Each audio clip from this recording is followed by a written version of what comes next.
गरीब समाज से है, इसलिए हमारे समाज के साथ कुछ नहीं कर पा रहा कोई भी, ना पुलिस ना कोई कुछ नहीं कर पा रहा।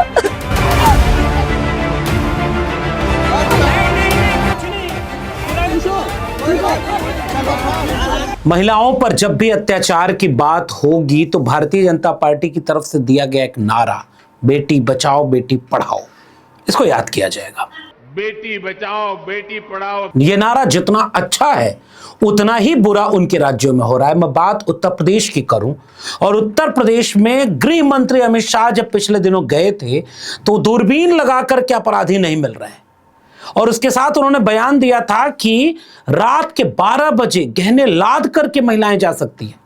और उत्तर प्रदेश में हो क्या रहा है, पुलिस अपहरण करके बलात्कार कर रही है, और दूसरी तरफ मेरठ में दबंग खेत में गई मां और बेटी के साथ ऐसी अमानवीय हरकत करते हैं, बेटी को अगवा करते हैं, मां रोकती है, ऐसा हमला करते हैं, लहूलुहान मां हॉस्पिटल पहुंचकर दम तोड़ देती है, परिवार धरने पर बैठा हुआ है और न्याय नहीं मिल रहा है। मैं चाहता हूं कि पहले बात आप शुरू करें तो अमित शाह के इस बयान को देखें, जिसमें अमित शाह ने यह बात उत्तर प्रदेश में जाकर बोली थी कि कैसे रात के 12 बजे बहन बेटियां इतनी सुरक्षित हैं कि वो गहने लाद कर जा सकती हैं। 16 साल की बच्ची गहने लाद कर स्कूटी पर रात को 12 बजे भी यूपी की सड़कों पर निकल सकती है, कोई डर का। अमित शाह के इस बयान को सुनने के बाद योगी आदित्यनाथ का भी बयान सुनिए, जिसमें वो कह रहे हैं कि अगर किसी ने बहन बेटियों को छेड़ा तो अगले चौराहे पर यमराज उसका इंतजार कर रहे हैं।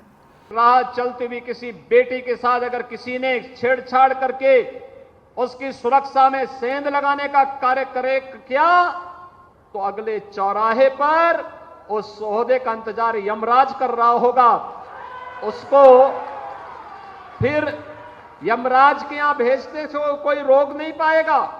इन बयानों को फिल्मी अंदाज में देने की बजाय कुर्सियों पर बैठे जिम्मेदार लोग अपनी जिम्मेदारी निभाते, पुलिस प्रशासन को सख्त करते और कानून का इकबाल बनाते तो उनके डायलॉग बाजी की जरूरत ही नहीं पड़ती, अपराधियों के अंदर खौफ होता।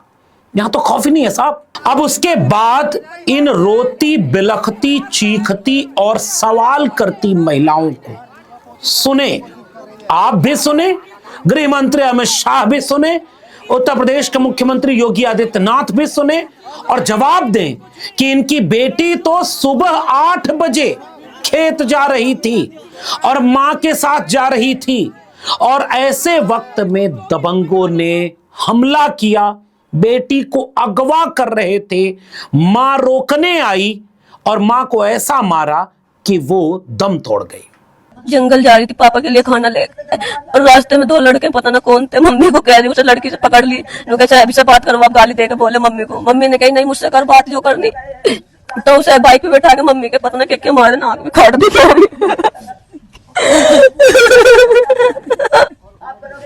और लड़की बहुत तक नहीं दे रही और कह रही कि वो कर तो फोन क्या हो जाएगा, नौकरी आओ।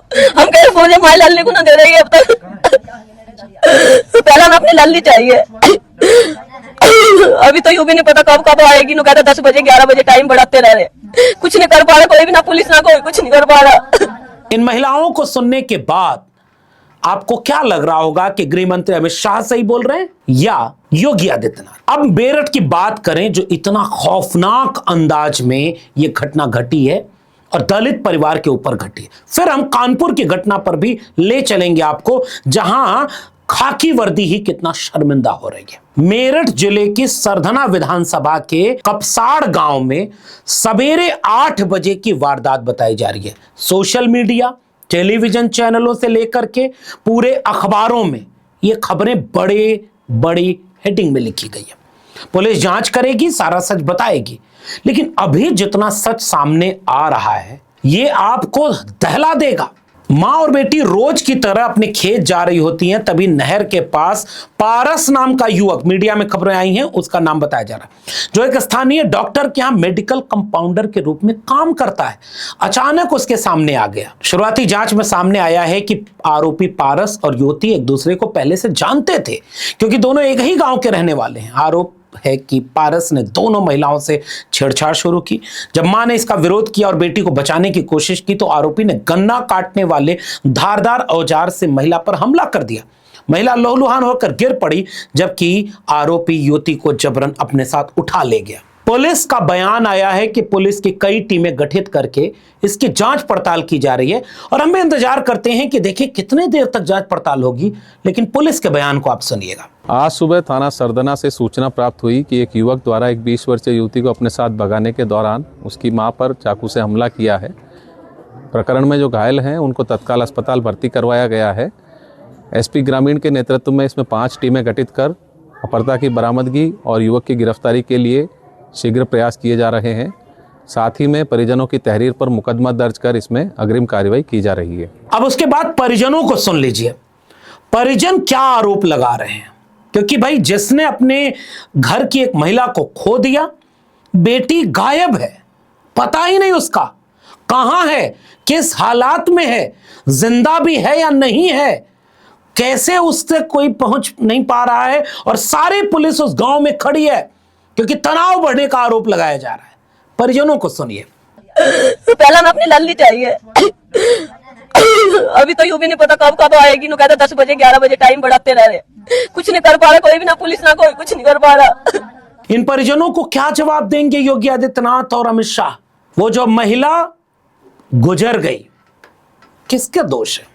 आपसी रंजिश हर जगह होती है, लेकिन जब कानून का खौफ होता है तो अपराधी का मनोबल टूटता है और हर जगह अपराधी प्रवृत्तियां लोगों में आती हैं।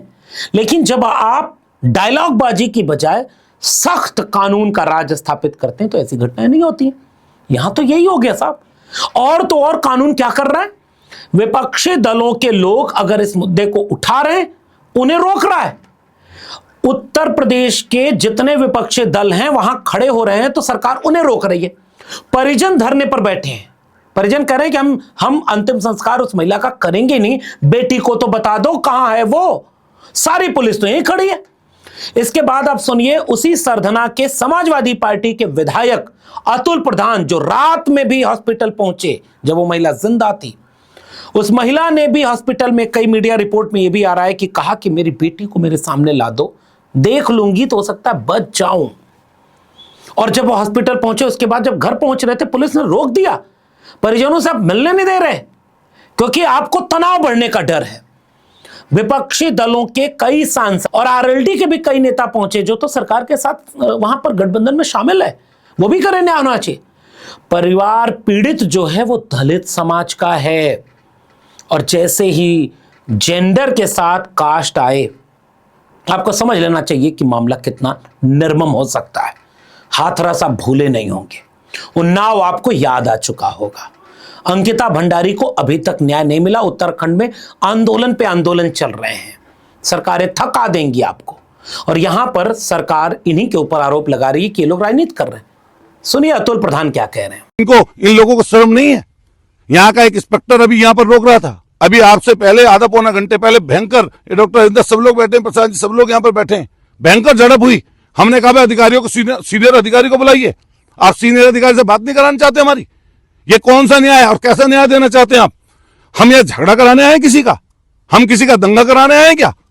हम सिर्फ एक चीज कहने आए कि पीड़ित के साथ इंसाफ हो। और ऐसे ही कई दलों के नेता वहां पहुंचे, उन्होंने आवाज उठाई है कि कम से कम पीड़ित परिवार को न्याय मिलना चाहिए।